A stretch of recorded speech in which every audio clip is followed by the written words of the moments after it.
Good morning and hello there. My name is Arnold Okello, and today I'll be presenting my assessment on Cheryl's case, focusing on the forms of disabilities, the barriers she faces, and the relevant theories of displacement that will help us better understand her situation. So, this analysis aims to provide insight into how we might better support Cheryl as she navigates workplace adjustments and seek community based supports. Let me begin by giving you an overview into Cheryl's situation. Cheryl is a 40-year-old woman living with multiple disabilities in a rural Queensland town. She's a solo parent to two children, two daughters in particular, Emily, who is 10, and Tanya, who is 18. So Cheryl has worked as a full-time business administrator for the same employer since 2005, and her job is a primary source of income for her family. Currently, Cheryl is seeking workplace adjustments and additional community-based supports due to health reasons. However, for nearly 20 years, including at present, she has not disclosed her disability to many people, including her employer, fearing job loss and community stigma. This case presents several complex challenges and require careful analysis through disability studies and frameworks. Cheryl lives with two significant mental health disabilities, so bipolar disorder and major depressive disorder, according to the American Psychiatric Association Diagnostics Criteria 2022. These conditions substantially impact daily functionalities in distinctive ways.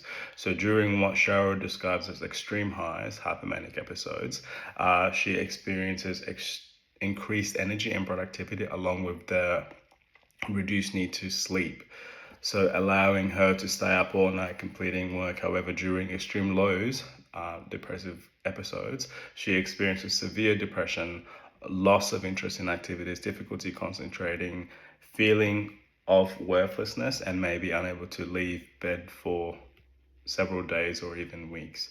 So Cheryl currently manages these conditions with a combination of mood stabilizers, antipsychotic medication, and antidepressants, but is seeking a more balanced approach to managing her mental health. The discourses surrounding mental health disabilities significantly affect how Cheryl navigates her condition. As Carrigan and Watson 2022 explained, stigmatization remains a persuasive social barrier for people with mental health conditions. This is evident in Cheryl's case, where family members don't consider mental illness as a real thing and where she fears being labeled as crazy or mentally unstable by her employer. These attitudes reflect what disability scholars call a hierarchy of disability, where mental health conditions are viewed as less legitimate than physical disabilities. The dominant medical discourses has positioned Cheryl's condition as individual pathologies requiring medication, while largely overlooking the social and structural factors that conditions to her difficulties.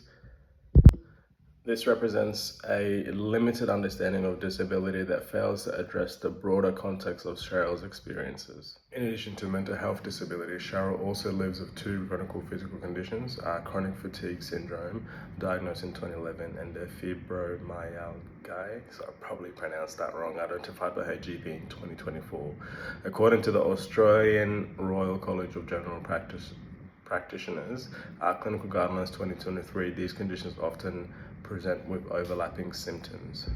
For Cheryl, these invisible disabilities cause severe pain, extreme fatigue, known as the fibrofog, affecting memory and concentration, and sleep disruption. These symptoms substantially limit her energy and physical capabilities, making everyday tasks at work and home increasingly challenging. The combination of these physical conditions with her mental health disabilities creates a complex disability profile requiring multiple forms of accommodation and support. The discourses surrounding invisible physical disability presents particular challenges for Cheryl. Since she looks particularly healthy, society discourses often questions of her legitimacy of her condition. Shakespeare 2020 describes this as an invalid discourse where invisible conditions face skepticism and delegitimization. Turning to the barriers Cheryl faces, I'll begin with structures barriers. The Australian Human Rights Commission 2020 has documented how workplace inflexibility remains a significant barriers for people with disabilities in Australia.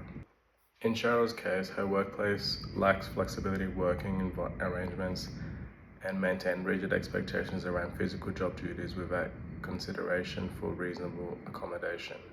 This inflexibility workplace structure makes it difficult for her to manage her disability effectively. Additionally, Cheryl faces structural barriers related to income insecurities. Her fear of job loss if she discloses her condition reflects inadequate social security systems that would ensure financial stability for a solo parent with disabilities. This structural barriers forces her to work through pain and fatigue rather than seeking appropriate supports for her needs. Additional barriers are perhaps the most pronounced in Cheryl's case. Her employer demonstrated discriminatory attitudes when they demoted her after her hospitalization for depression in 2011, labeling her as unreliable and mentally unstable, despite her previous excellent work history. Similarly, her employer responds to their mention of fibromyalgia, cannot say that word, suggesting she wouldn't be able to keep working there, reveals deep negative attitudes towards accommodating disabilities. The Australian Health of Institution Welfare 2022 has documented how additional barriers remain persistent as the biggest barrier for people with disabilities in Australia currently. These additional barriers are extent to Cheryl's family members who don't consider mental illness a real thing, forcing her to pretend around them, avoiding differential treatment for herself and her children. Community attitude creates barriers as Cheryl fears being labelled as someone who is slack or lazy if she discloses her conditions to them.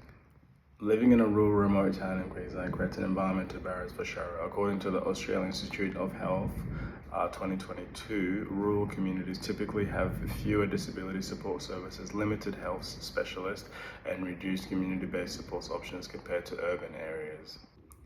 This geographic isolation compounds her other barriers, making it more difficult to access the balanced lifestyle and community support she now seeks. Additionally, her workplace environment appears to have physical barriers, particularly for someone with I cannot say that word, and is required physical tasks like moving furniture and walking to various locations. Activities that would cause pain and exhaustion for someone with her conditions.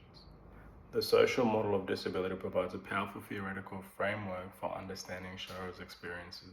Oliver and Barnes 2022 explain how the model distinguishes between impairment, the functional limitations, and the disability, the social imposed restrictions. According to this theory, disability is not inherent to the individual, but is created by society failures to accommodate human diversity. So in Cheryl's case, the social model illuminates how her workplace inflexibilities, policies, and practices create disability beyond her medical conditions. This theory focuses on removing social barriers rather than fixing the individuals, challenging the medical model's limitations. The additional barrier Cheryl faces fear of being labelled mentally unstable, unreliable, or lazy, are identified by the social model as the actual source of disablement rather than the medical condition themselves. As Oliver and Barnes 2022 assert, disability is not inherent to the individual, but is created by society's failures to accommodate human diversity. This perspective helps us identify workplace modifications that will reduce Cheryl's experiences of disability. So creating a flexible working hours would allow Cheryl to work during periods of high energy and rest during flare-ups. Remote work options would reduce the physical strains of commuting, navigating office environments. Reduced physical duties would accommodate her fibromyalgia, cannot say that, so sorry. A supportive work environment would elevate the psychological burden of hiding her conditions. Shakespeare 2020 argues that these conditions represent a social justice approach to disability rather than a medical charitable model, recognizing Cheryl's right to equal workplace participation. Intersectionality theory enhances our understanding of Cheryl's situation. Developed by legal scholar Kimberly Crenshaw in 1989 and expanded in disability studies, this theory examines how multiple aspects of identity interconnects to create a unique understanding of disadvantages.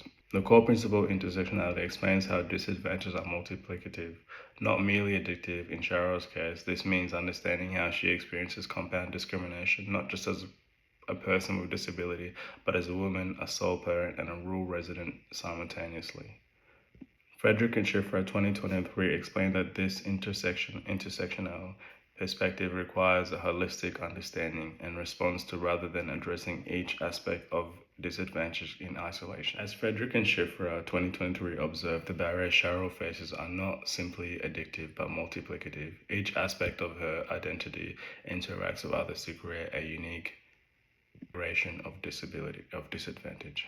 Looking at the intersecting factors in Cheryl's case, her gender as a woman in the workplace interacts with disability stigma. Her status as a sole parent of two creates additional responsibilities and financial pressures. Her rural Queensland location limits access to specialized services. Her multiple invisible disabilities create a complex accommodation needs. World Health Organization 2024 has recognized the importance of addressing these intersecting factors in disability support planning, moving beyond one-size-fits-all approaches to more personalized contextual support strategies. In conclusion, Cheryl's situation illustrates the complex interplay between different forms of disability, societal barriers, and theoretical frameworks. Her experiences of multiple disabilities, both mental health and physical, is compounded by various barriers, structural inflexibility in the workplace, and discriminatory attitudes from employer and community and environmental challenges of rural living. The social model intersectionality theories provides valuable frameworks for understanding these barriers, not as inevitable consequences of the medical conditions, but as a socially constructed disadvantage that can be addressed through appropriate accommodation and supports for Cheryl. Moving forward, Cheryl requires a comprehensive approach that includes workplace accommodation, community-based support, strategies for addressing stigma and discrimination, and recognition of her intersectional challenges as a woman, solo parent, and a rural resident with multiple disabilities. Thank you for your time listening to my assignment.